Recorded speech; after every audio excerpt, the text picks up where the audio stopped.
Hi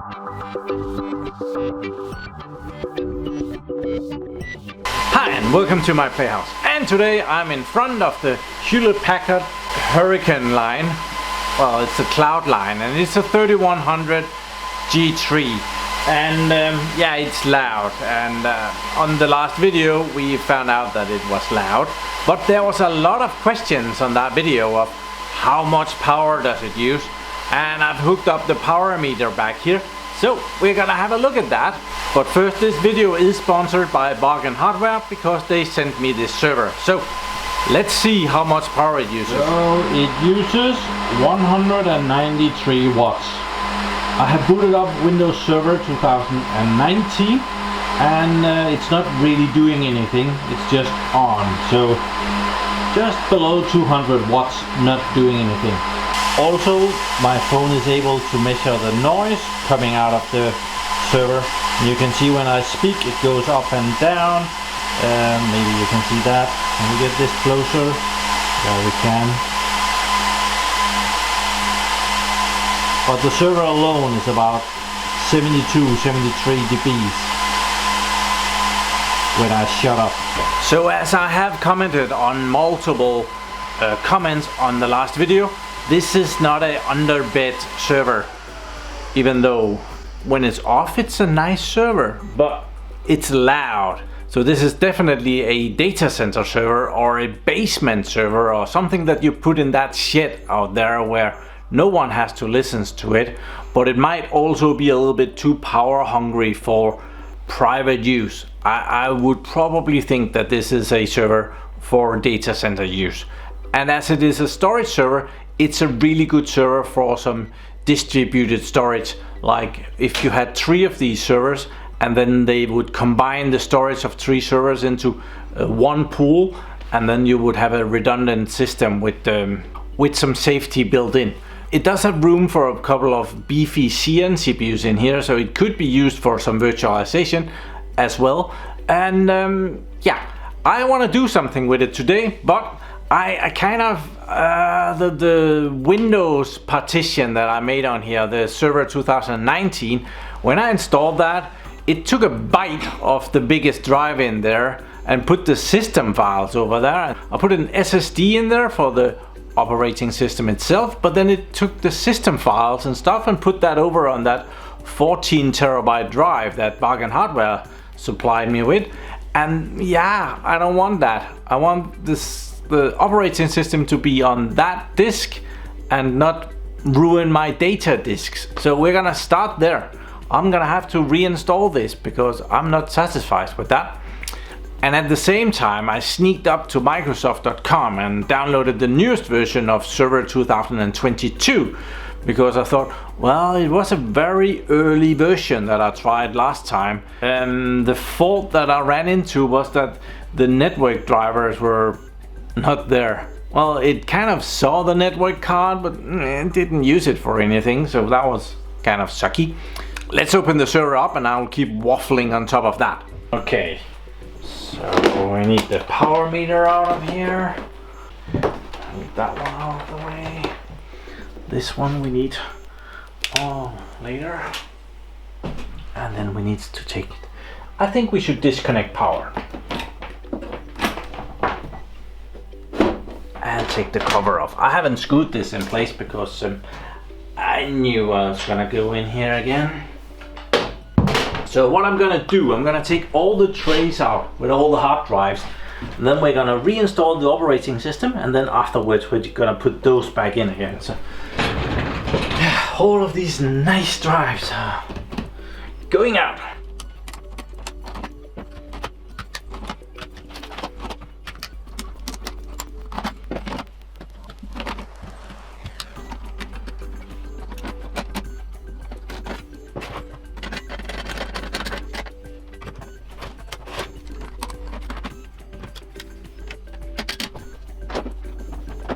So this server only has 2 USB ports. So for me to be able to put in a mouse and a keyboard, and I want to put in my my USB key here with all my ISO files, I have needed to put in a USB hub here. So a tiny little thing that makes one USB ports into 3 USB ports. So yeah, I have that in just so that you know that is there. There, and we need some power back.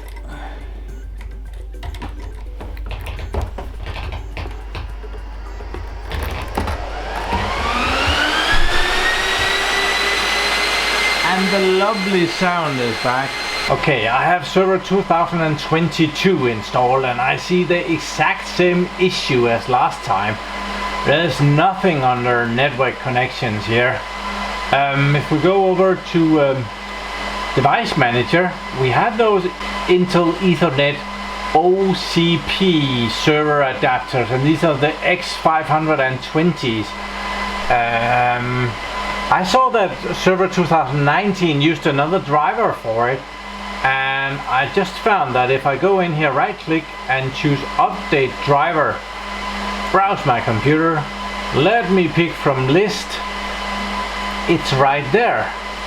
So I think we'll try and select that one instead.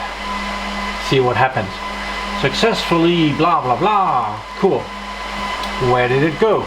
Okay, it really doesn't matter what I try here. I tried to update the driver here and pick the other one which it uses in server 2019, and it says that it does that successfully. Woohoo, it's working, but then it just goes right back. I'm gonna go right ahead and install server 2019. That works. Okay, I have switched over to server 2019, and there the network works flawlessly. I didn't have to do nothing, and I have just updated this server to the latest and the greatest. So all good. And if we go down here and just pop up the device manager, there is nothing missing. It has found everything. So yeah, server 2022 is lacking in that regard, and that's irritating. This works way better.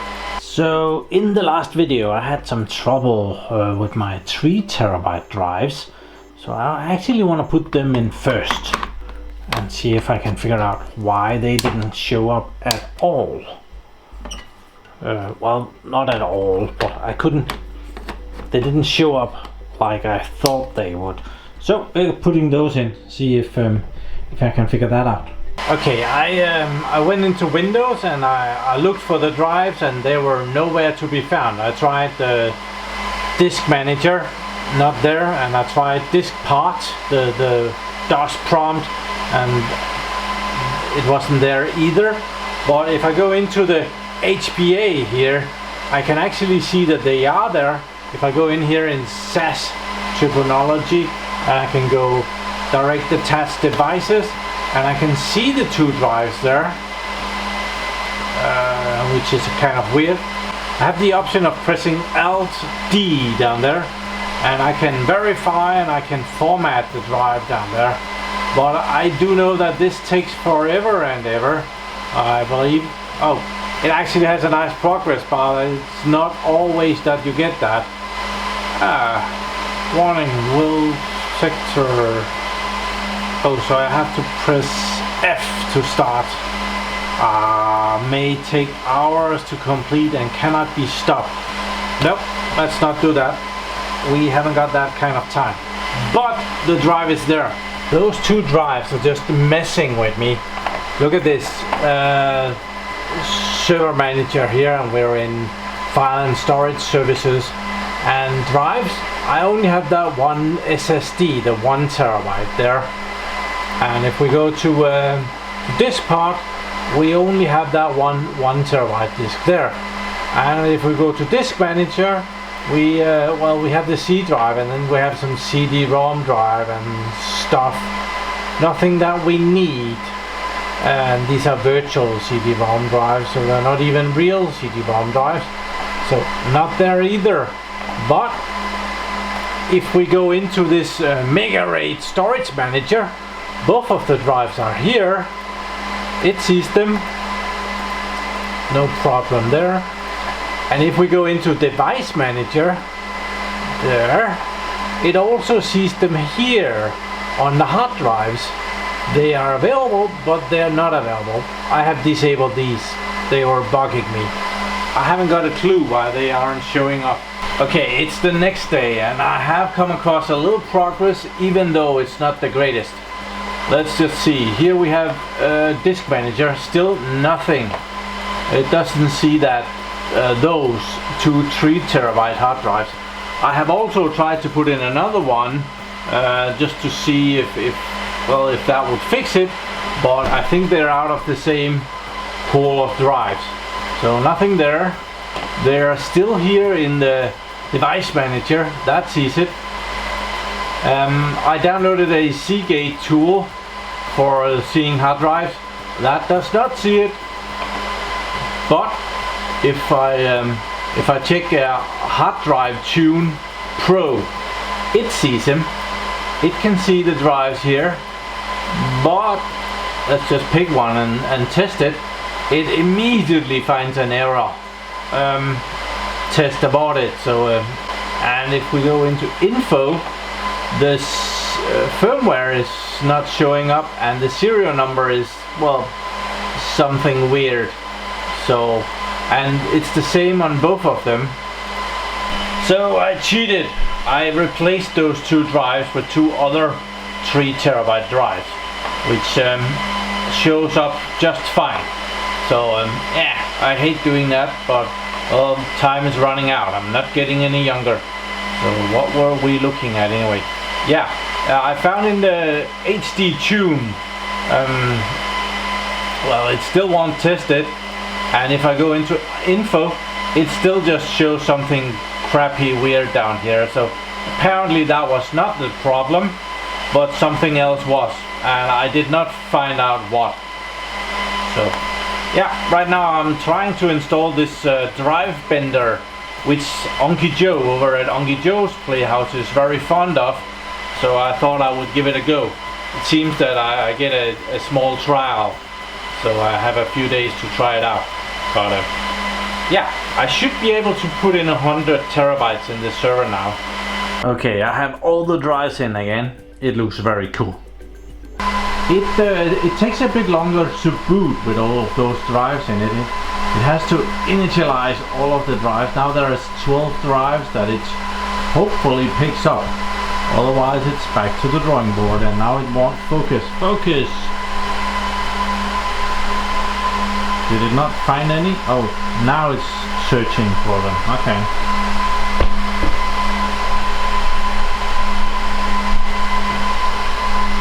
And there they are. Awesome. Okay, at first glance it does not seem that drive bender is the right thing for what I need. I just need to make a blotchy big pool out of all of the drives, and I might not even stripe it. I might just make a pool where it fills up one drive and then the next drive and then the next drive. So I think drive bender is out, mostly because I have to format the drives and make a drive, and then drive bender can take it in, as far as I understand this, but I could be wrong. But I'm gonna leave this and try it out on a later project instead. I think I forgot to tell you why I reinstalled Windows or Server 2019 on this. It was because Windows had made a partition here on this drive 0, which is the largest drive, the 14 terabyte one, and there was like a 549 megabyte partition that Windows used, and that wasn't great. That meant that I couldn't partition. I couldn't make this a GPT drive like here, because it had reserved the drive, so that irritated me. But I have a lot of drives down here that I need to mess with. So online,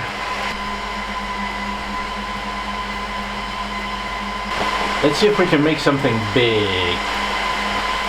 New spanned volume. Next.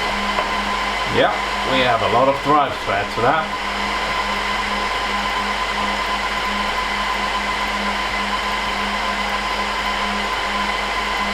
There we are. So we're gonna get something like 95 terabytes here. Next, drive letter. let's call it T for terabyte. There. Yada yada yada. Yes. Operation converted. Yes, I hope so. It's thinking about it. Okay, I did not expect that. Oh dear, oh dear, oh dear. I took the two smallest drives, the 3 terabyte drives, and I put those in a spanned volume, and now it's formatting them. And this is half an hour later and it's at 2%.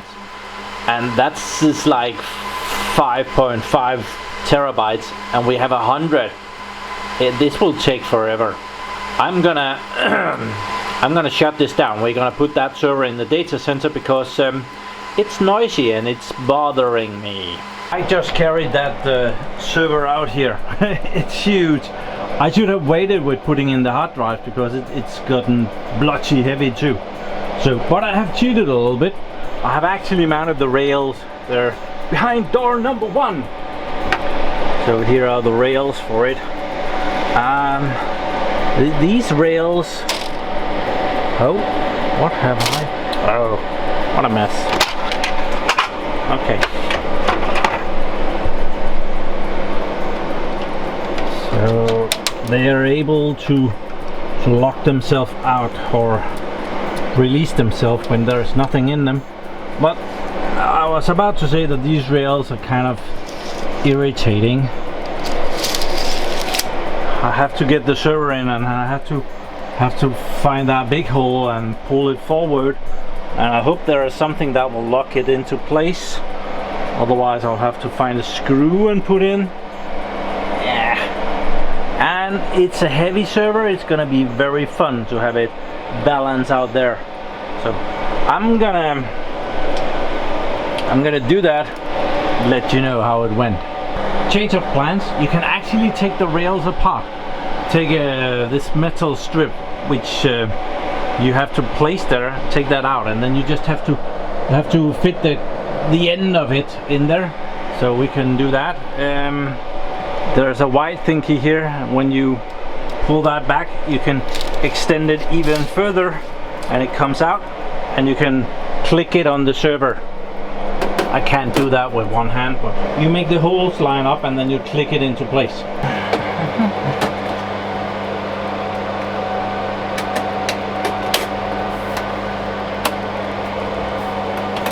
And it doesn't release again, which is nice. Okay, I'll see if I can line this up and get it in. Oh, we are recording. Good. It's too heavy for this.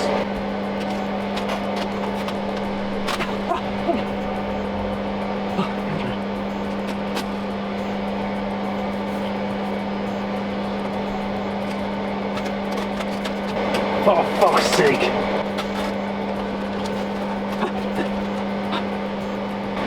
And it just hangs out here. That feels super safe.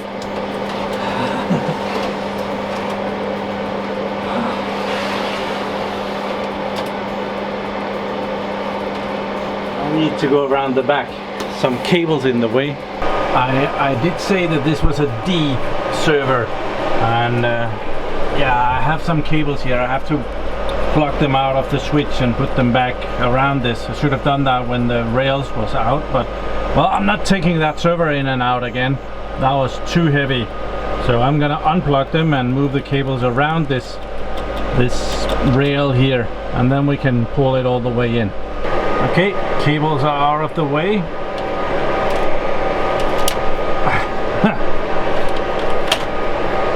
And that's how much it goes back in. This could have been shorter. That would have been nice. These are gonna kill me. And this is the new just on the table angle. So looks like that. And we can fasten it.